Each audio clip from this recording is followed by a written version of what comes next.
ये कह रहे हो नरेंद्र मोदी मेरा प्रधानमंत्री नहीं है, तो मैं पूछ रहा हूं क्या शहबाज शरीफ आपका प्रधानमंत्री है?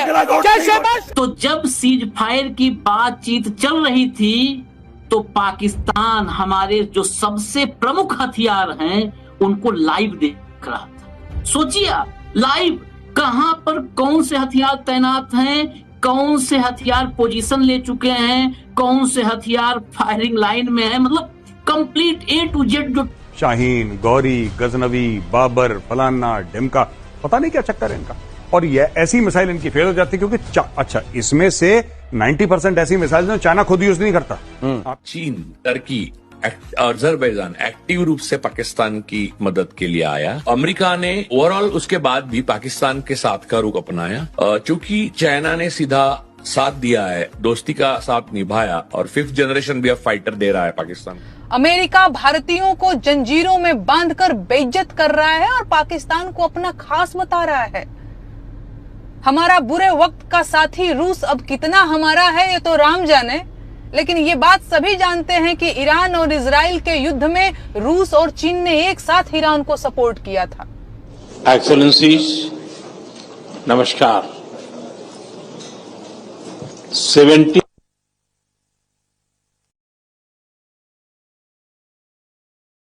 यानी राफेल और मिराज हमारे जेट्स गिरे, उसमें तो अब एयरफोर्स ने क्लियर कट बोला है कि हमारी कोई गलती नहीं थी, पॉलिटिकल इंटरफेरेंस की वजह से। पुलवामा के वक्त भी ऐसा ही हुआ। मोदी की जलालत का सफर जोरों शोरों से जारी है। ब्रिक्स समिट में जैसे ही बोलने लगा माइक बंद कर दिया गया। जयशंकर ने भी चुपचाप हेडफोन उतार दिए। ये सहाफी लड़की मोदी की सही धुलाई करती है। पाकिस्तान के साथ जंग छेड़कर मोदी ने वैसे ही भारत में अपनी मकबूलियत ठिकाने लगा दी है। ये लोग चीख चीख कर पागल हो चुके हैं और इनके चीख का क्रेडिट पाक फौज को जाता है। पाकिस्तान ने इनको इतनी गहरी चोट पहुंचा दी है कि अब कहते हैं कि नरेंद्र मोदी हमारा वजीर आजम नहीं है तो क्या शहबाज शरीफ तुम्हारा वजीर आजम है। जब सीज फायर की बातचीत चल रही थी तो पाकिस्तान हमारी एक एक हरकत को, हमारी ताकतवर हथियारों को लाइव देख रहा था। ये बात DGMO की गुफ्तगू में सामने आ चुकी है। हिंदुस्तान को फिक्र ये पड़ गई है कि अब हम दुनिया में तनहा रह चुके हैं, जबकि पाकिस्तान के साथ कई मुल्क खड़े हैं। तुर्की, चीन, अजरबैजान हर तरह से पाकिस्तान की मदद के लिए आने को तैयार हैं, मगर भारत के साथ सिर्फ तालिबान खड़े हैं। ये इंडियन तज्जियाकार तो रोने वाला है। पाकिस्तान से लड़ना तो दूर की बात, अब पाकिस्तान का नाम भी लेने पर पाबंदी लगाई जा रही है। ये कह रहे हो नरेंद्र मोदी मेरा प्रधानमंत्री नहीं है, तो मैं पूछ रहा हूं क्या शहबाज शरीफ आपका प्रधानमंत्री है? क्या शहबाज शरीफ आपका प्रधानमंत्री है? माफी मांगो। मेरा नहीं हो सकता, नहीं, ये कांग्रेस पार्टी, मेरा झूठा प्रधानमंत्री नहीं हो सकता। कांग्रेस पार्टी की स्टैंड है, देश को तोड़ने वाला नहीं हो कांग्रेस पार्टी की स्टैंड है तो खुली बात हो जाए। जांच कराने ये कांग्रेस पार्टी के लिए शर्म है या मेरे प्रधानमंत्री नहीं है तो कौन है इनके प्रधानमंत्री? अरे कौन है आपके प्रधानमंत्री? किसान को मारने वाला मेरा प्रधानमंत्री नहीं हो इस सकता। देश कौन है आपका प्रधानमंत्री? असदुद्दीन ओवैसी आपका प्रधानमंत्री है। राजीव गांधी थे, इंदिरा थी, नेहरू थे, बड़े बड़े प्रधानमंत्री थे।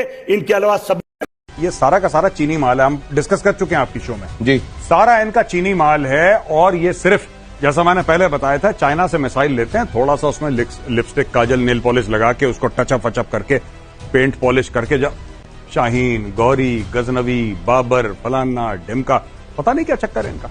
और ये ऐसी मिसाइल इनकी फेल हो जाती है क्योंकि अच्छा, इसमें से 90% ऐसी मिसाइल जो चाइना खुद यूज नहीं करता। आपको एक बात पता होनी चाहिए, चाइना कहता है सड़ी गलियां हम नहीं यूज करते, पाकिस्तान को दे दो, क्योंकि पाकिस्तान मुफ्त में मांगता है, पैसे देता नहीं पाकिस्तान। तो अब मुफ्त में जो माल मिलेगा भाई साहब वो तो वैसे ही मिलेगा। हमारे साथ कोई नहीं खड़ा होता है, चाहे वो ब्रिक्स हो, चाहे वो G20 हो, चाहे वो SCO हो, वी आर ऑल अलोन।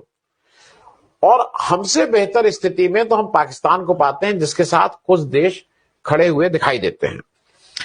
मैं इस पे जरा आपकी एक टिप्पणी चाहूंगा कि क्या पाकिस्तान हमसे बेटर उसकी विदेश नीति है या पाकिस्तान को हमसे बेहतर उसके मित्र हैं, चाहे वो अमेरिका हो, चाहे वो चीन हो। क्या कारण है कि पाकिस्तान विदेश नीति के मामले में हमसे बेहतर नजर आता है? उसके देश का तो जो कबड़ा है वो है, उसको कंपेयर नहीं करना है, लेकिन विदेश नीति के मामले में उसके पास ज्यादा दोस्त नजर आते हैं बनस्पत हमारे पास आ जाते हैं। तो पाकिस्तान ने अपने कार्ड बहुत कुशलता से खेले। पाकिस्तान में भी सत्ता बदल होते रहे, वहां भी इमरान खान आए, इमरान खान के बाद सत्ता पर हुआ, ये नए सत्ता आई, वहां भी आर्मी और इनका प्रभुत्व है। तो पाकिस्तान में जो हुआ है वो हमारे सामने काउंटर खड़ा करने के लिए अमेरिकन इनिशिएटिव की वजह से हुआ है। चीन, टर्की, अजरबैजान एक्टिव रूप से पाकिस्तान की मदद के लिए आया। अमेरिका ने ओवरऑल उसके बाद भी पाकिस्तान के साथ का रुख अपनाया। चूंकि चाइना ने सीधा साथ दिया है, दोस्ती का साथ निभाया और 5th जनरेशन भी अब फाइटर दे रहा है पाकिस्तान को, वो देख के रूस तटस्थ रहा, जो हमारा पुराना दोस्त है। क्योंकि हम यूक्रेन रूस वॉर में रूस के साथ नहीं रहे, हम किसी के नहीं रहे। यानी पहली टर्म में ट्रम्प के साथ ट्रम्प मेरा दोस्त, डोनाल्ड मेरा दोस्त वगैरह कहते रहे मोदी जी। 2020 में गए तो डोनाल्ड ने बोला कि डोनाल्ड आपका दोस्त था, वो मिलना चाहता है। तो इन्होंने आधिकारिक रूप से खुद नहीं, इनके स्पोक्स पर्सन ने बोला कि नहीं अब दोस्ती नहीं। तो वो ट्रम्प ने याद रखा है आज तक। अब रोज अपमान होगा कि विदेश नीति का बैंड बजा के रखा है मोदी ने 11 साल में, ये पता चल गया। गंभीर बात यह है कि मोदी इतनी पैसे खर्च करके 8,000 करोड़ का एक विमान ले लिया। मोदी घूमते रहे। तो मोदी जी हर किसी के गले पड़ के आए और उन्होंने देखा नहीं कि उद्योजक है, विदेशी है, गोरा है, बस गले पड़े। यानी उन्होंने सबको गले लगाया और अंततः पाकिस्तान के साथ जब जंग झगड़ा जो भी हुआ उसमें कोई काम ना आया। आपके साथ एक देश खड़ा नहीं हो रहा, दूसरे दिन एक देश खड़ा रहा, वो था तालिबान, जिसके गले नहीं पड़े थे मोदी। पाकिस्तान के अच्छे दिन जरूर आ गए हैं। बीती रात 1 जुलाई से पाकिस्तान संयुक्त राष्ट्र सुरक्षा परिषद का अध्यक्ष बन चुका है। पाकिस्तान इसी साल जनवरी में संयुक्त राष्ट्र सुरक्षा परिषद का अस्थायी सदस्य भी चुना गया था। पाकिस्तान को 193 में से 182 वोट मिले थे। कुल मिलाकर विकास तो जबरदस्त हुआ है, लेकिन भारत का नहीं, पाकिस्तान का। और अब बताने की जरूरत नहीं है कि दुनिया भर के देशों में पाकिस्तान की छवि और बेहतर हो जाएगी। अमेरिका भारतीयों को जंजीरों में बांधकर बेइज्जत कर रहा है और पाकिस्तान को अपना खास बता रहा है। हमारा बुरे वक्त का साथी रूस अब कितना हमारा है ये तो राम जाने, लेकिन ये बात सभी जानते हैं कि ईरान और इजराइल के युद्ध में रूस और चीन ने एक साथ ईरान को सपोर्ट किया था। आप रूस और चीन के एक साथ होने का मतलब समझ रहे हैं? अमेरिका पाकिस्तान के साथ है और रूस चीन के साथ। हमारे साथ कौन है? क्या हमारे पड़ोसी देश हमारे साथ हैं? सोच कर देखिए। अगर पाकिस्तान हमारा दुश्मन देश है और मोदी जी के प्रधानमंत्री बनने के बाद उसका कद बढ़ा है, तो ये मोदी सरकार की असफलता है या नहीं? हमारे विदेश मंत्री क्या कर रहे हैं? क्या रील में आंखों से बिजलियां चमकाने से विदेश नीति मजबूत हो जाएगी? भारत से तनातनी के बीच IMF ने पाकिस्तान को $1 बिलियन का लोन दे दिया। क्या ये आपकी कूटनीतिक हार नहीं है? आप एशियन डेवलपमेंट बैंक के अध्यक्ष मसातो कांडा से मिले और 3 दिन बाद ही एशियन डेवलपमेंट बैंक ने पाकिस्तान को 6,861 करोड़ रुपए का पैकेज दे दिया। गजब। आप वहां क्या करने के लिए गए थे भाई? एक वक्त था जब अपना देश चीन से बराबरी करता था। आज पाकिस्तान के बगल खड़ा होकर अमेरिका से अपमानित हो रहा है। क्या यही दिन देखना बाकी था? यही दिन दिखाने के लिए आप देश के प्रधानमंत्री बने थे? के भरोसे हम बैठ के डिबेट कर रहे हैं। वो कह रहा है कि हमें अपने एयर डिफेंस को मजबूत करने की जरूरत है और बहुत चीजें सुधारने की जरूरत है, हमें बहुत लेसन मिले हैं। यही कह रहा है, बहुत लेसन मिले इससे। ये उस फोटो खिंचवाया था, याद है ना? पीछे एयर डिफेंस दिख रहा था मोदी पीछे। S-400 आदमपुर फोटो खिंचवाया था ना? फोटो खिंचवाया, वो पीछे फोटो खिंचवा करके अगर सामने एक बार ये बोल देते कि ये जो पीछे खड़ा है इससे मजबूत लाऊंगा।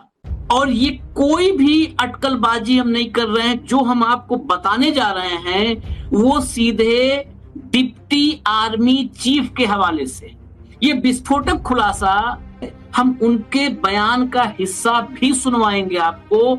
लेकिन तो जब सीज फायर की बातचीत चल रही थी तो पाकिस्तान हमारे जो सबसे प्रमुख हथियार हैं उनको लाइव देख रहा था। सोचिए आप, लाइव कहां पर कौन से हथियार तैनात हैं, कौन से हथियार पोजीशन ले चुके हैं, कौन से हथियार फायरिंग लाइन में है। मतलब कंप्लीट A to Z जो तकनीकी पहलू होता है ना, टेक्निकल, हमारे हथियार पाकिस्तान लाइव देख रहा था। और DGMO की बातचीत में बात सामने आई। इतना ही नहीं, हमारे डिप्टी आर्मी चीफ का जो विस्फोटक खुलासा है उसमें यह भी है कि पाकिस्तान और भारत के बीच जो संघर्ष हुआ, जो भारत का ऑपरेशन सिंदूर हुआ, भारत को लैब बना लिया था। लैब, प्रयोगशाला।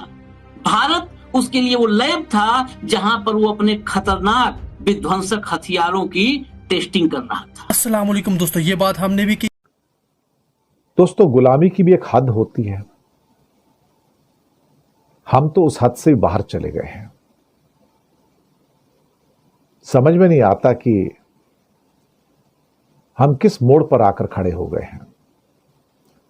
हम किसी मंच पर, किसी समिट में, किसी बायलैटरल मीट में हम कहीं पाकिस्तान का नाम नहीं ले सकते, हम पहलगाम का नाम नहीं ले सकते, हम क्रॉस बॉर्डर टेररिज्म का नाम नहीं ले सकते।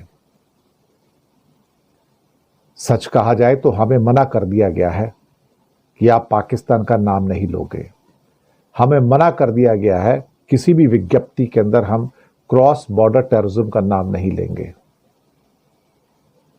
हालात इतने बिगड़ जाएंगे। मुझे लगता है अगर कहीं गलती से हमारे ऊपर फिर से कोई टेररिस्ट अटैक हो गया और हमें उसका जवाब देना पड़े तो हमें उसके लिए शायद मोदी जी से परमिशन लेनी पड़ेगी। अब मुझे इस बात का एहसास हो रहा है कि हमें मोदी जी से परमिशन लेनी पड़ेगी, या फिर कहा जाए कि मोदी जी किसी और से परमिशन लेंगे, यानी कि मोदी जी को फिर अमेरिका से परमिशन लेनी पड़ेगी कि सर मैं पाकिस्तान पे आक्रमण करूं या नहीं करूं। इतनी कमजोर हालत तो हमारी पहले कभी नहीं थी यार। The most important and significant was underplayed by Rahul Singh, and that was that after 5th August 2019, when India removed 370 from Jammu and Kashmir, anybody who has followed what is going on between the PLA and the Pakistan military would know that as far as the two air forces were concerned, the Pakistan Air Force and the PLA Air Force, they started doing advanced realistic combat training. Now this is a big thing, and this is something the Pakistan Air Force could have only done with a trusted partner, which is PLAF. Because what happened here was that a new war concept through the exercises was validated. What the Pakistan Air Force told the world was called multi-domain operation, where it was not about a few aircraft, what used to happen earlier.